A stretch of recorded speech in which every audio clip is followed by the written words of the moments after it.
Hola chicos, sean bienvenidos a este espacio. Mi nombre es Harold Melo y el día de hoy vamos a hablar de la corrosión en las aleaciones de magnesio. El magnesio es uno de los metales más abundantes de la naturaleza. De hecho es el tercero después del hierro y el aluminio. Este se encuentra en cantidades abundantes en muchos minerales rocosos, tales como la serpentina, la dolomita, la magnesita y la olivina. Además lo podemos encontrar en el agua de mar, salmueras subterráneas y lechos salinos.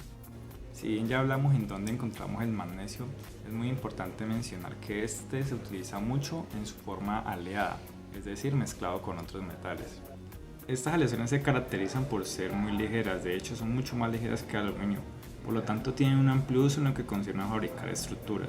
Últimamente están recibiendo cada vez más atención debido a que poseen una muy baja densidad y tienen propiedades mecánicas muy buenas, incluidos una buena maquinabilidad, buena conductividad y muy buena resistencia al impacto.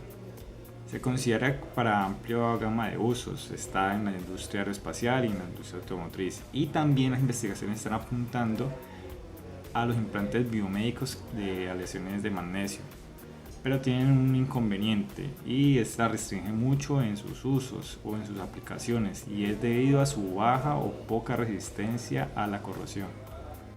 Ahora bien, como ya hablamos del magnesio, de dónde lo podemos encontrar y de ciertas particularidades en sus aleaciones, podemos empezar a hablar ya del tema importante que es.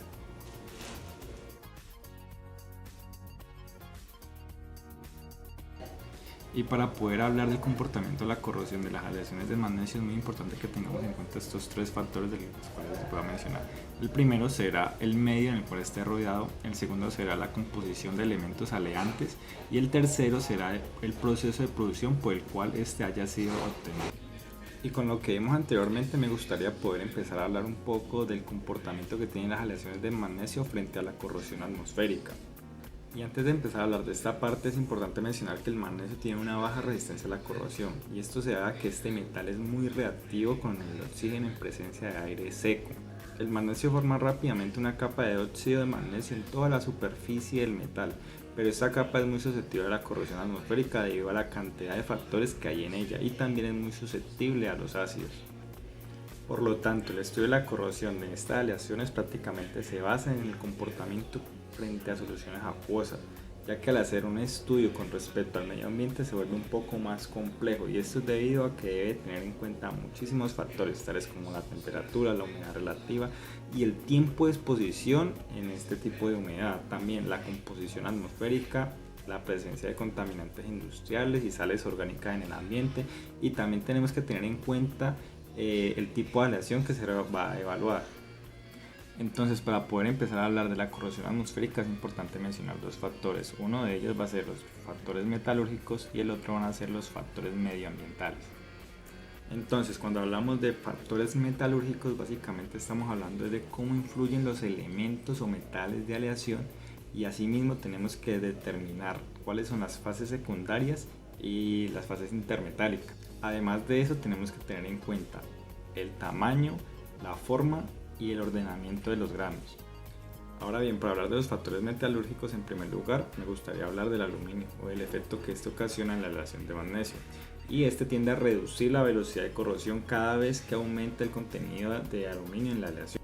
Esto lo podemos evidenciar en un estudio donde la aleación de magnesio AZ91 comparada con el magnesio puro disminuye su velocidad de corrosión en un 90%. De la misma forma, elementos como tierras raras provocan el mismo efecto, haciendo que la película superficial de óxido en la aleación sea más compacta y que reduzca el nivel de interacción con la humedad atmosférica. Y lo mismo sucede con el zinc, con el calcio y con el estroncio. Si bien ya hablamos de la humedad relativa, cabe destacar que hay ambientes que son más perjudiciales que otros. Tales son los casos de los ambientes con zonas industrializadas y los ambientes que tienen cerca lechos marinos. Y este último es muy perjudicial, puesto que iones cloruros en el ambiente se van a mezclar con la humedad presente y estas se van a depositar en nuestro material, promoviendo que rompa más fácil la película de óxido generada por la aleación del magnesio, y así se va a promover la velocidad de la corrosión. Por otro lado, tenemos que hablar de los factores ambientales, y siempre que hablamos de factores ambientales tenemos que tener en cuenta la humedad relativa. Usualmente la corrosión atmosférica empieza por la humedad presente en el ambiente, ya que se deposita una fina capa de humedad o de agua en el metal, y esta va a provocar que se genere una celda de corrosión galvánica. Esta celda de corrosión galvánica tiene como primer elemento el agua, que va a ser el electrolito, y además de eso va a interactuar con las fases secundarias o las fases intermetáricas y las impurezas que estén presentes. Estos van a ser de cátodos en la mezcla.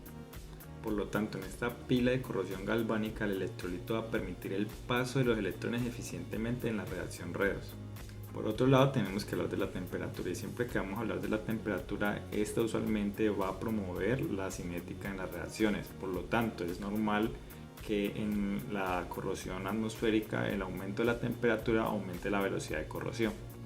Normalmente cuando se habla de corrosión se tiene presente la cantidad de oxígeno que hay en la atmósfera, pero en este caso vamos a hablar del efecto que tiene el dióxido de carbono, y comparado con el oxígeno tiene un efecto inverso, es decir, este va a provocar que se disminuya la velocidad de corrosión debido a que el carbonato se va a mezclar en la humedad y así va a disminuir el pH del electrolito, haciendo que este se vuelva un poco más neutro. Y como lo dije al comienzo, las aleaciones de magnesio son muy susceptibles a los ácidos, por lo tanto la película de óxido que se va a formar va a ser un poco más protectora.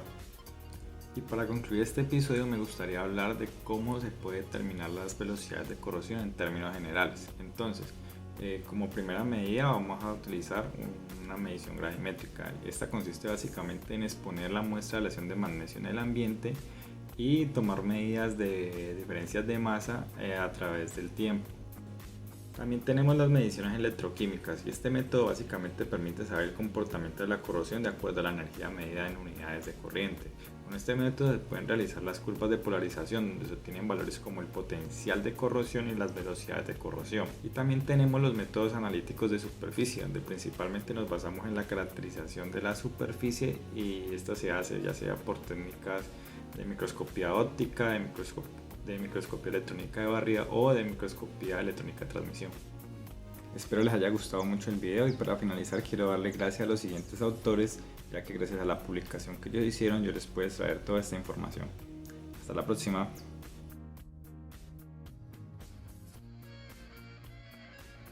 Y no es mi cumpleaños, solo les quiero mostrar que el magnesio es un elemento muy reactivo. De hecho, esta vela tiene en su mecha virutas o fragmentos de magnesio.